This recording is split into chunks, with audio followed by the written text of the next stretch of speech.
US President Donald Trump is now talking with Iranians to reach a deal. Yes, you heard that right. The same Trump who scrapped Iran nuclear deal back in 2018 is now trying to make a new one. And surprisingly, he might be close to a handshake. Iran is weaker than it has been in years. Its economy is collapsing, there is serious unrest at home, and regionally it has taken blow after blow. Hezbollah crippled, Assad gone. Even Iran's ballistic missile attacks against Israel didn't do much damage. And this could be an opportunity for Trump, maybe even a chance to finally score a foreign policy win, especially after failing to make a diplomatic breakthrough in Ukraine. We're having direct talks with Iran, and they've started. It'll go on Saturday. We have a very big meeting, and we'll see what can happen. Iran is in a corner right now. Their economy is in crisis, their currency has tanked, people are struggling to afford basic goods, and politically the regime is under pressure from within. But what really changed the game is what happened after October 7, 2023. Israel took out top Hezbollah leaders. Syria's Assad, Iran's biggest ally, was overthrown by the opposition. That's a huge loss for Tehran. And suddenly, all the things that used to worry the US about Iran, their support for militias, their missile stockpiles, those threats are now much weaker. Now Trump is in his second term and he has made it clear he wants a deal, he wants it fast. He is proud of his deal-making image and he hasn't had a diplomatic success yet, especially not in Ukraine. So Iran might just be his low-hanging fruit. We had a meeting with them on Saturday. We have another meeting scheduled next Saturday. I said, that's a long time. That's a long time. So I think they might be tapping us along. And if we have to do something very harsh, we'll do it. And I'm not doing it for us, I'm doing it for the world. And these are radicalized people, and they cannot have a nuclear weapon. Does that include a potential strike on Iranian nuclear facilities? Of course it does. Trump hasn't stopped waving the stick either. He has made it clear, if talks fail, he is ready to strike Iran's nuclear sites. And the US military has been stepping up its presence in the region. But let's be honest, a military option comes with serious risks. Bombing Iran's nuclear facilities won't be a final solution. Iran has likely enriched a lot of uranium since 2018 and it's probably hidden in secret sites across the country. Sure, American and Israeli intelligence are strong, but even a well-planned strike might miss some of that uranium. That could give Iran a second chance to build a bomb and hit back.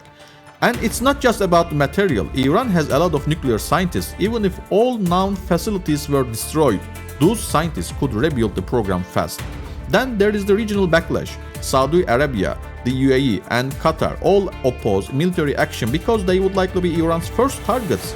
A strike could easily lead to Iranian attacks on Gulf oil infrastructure and shipping lanes, disrupting trade and pushing global prices through the roof. Let's not forget, Trump's top priorities are China and the US economy, and maybe annexing Canada, Panama and Greenland, who knows at this point. A full-scale war with Iran, that's a massive distraction and a major investment of time and resources. So, that brings us to diplomacy.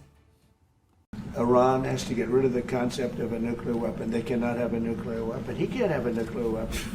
Nobody can have, we can't have anybody having nuclear weapons, We can't have nuclear weapons. The conversation with the Iranians will be much about two critical points. One, enrichment. As you mentioned, they do not need to enrich past 3.67%. It's really simple. They can't have a nuclear weapon. And they got to go fast because they're fairly close to having one. And they're not going to have one. This is going to be much about verification on the enrichment program and then ultimately verification on weaponization. Trump wants a deal. But here is the big question, what kind of deal is Trump really after? He says he won't accept a nuclear-armed Iran. That is his red line. But does he want Iran to shut down its entire nuclear program? Or is he okay with uranium enrichment as long as it is not used to build a bomb? That's the major difference. Trump's advisor, Steve Witkoff, has floated an idea, putting a cap on how much uranium Iran can enrich. If that's where things are headed, Iran might actually agree. But here is the problem. A deal that allows some enrichment isn't so different from Obama's nuclear deal. And let's be real, that's not something Trump wants to admit.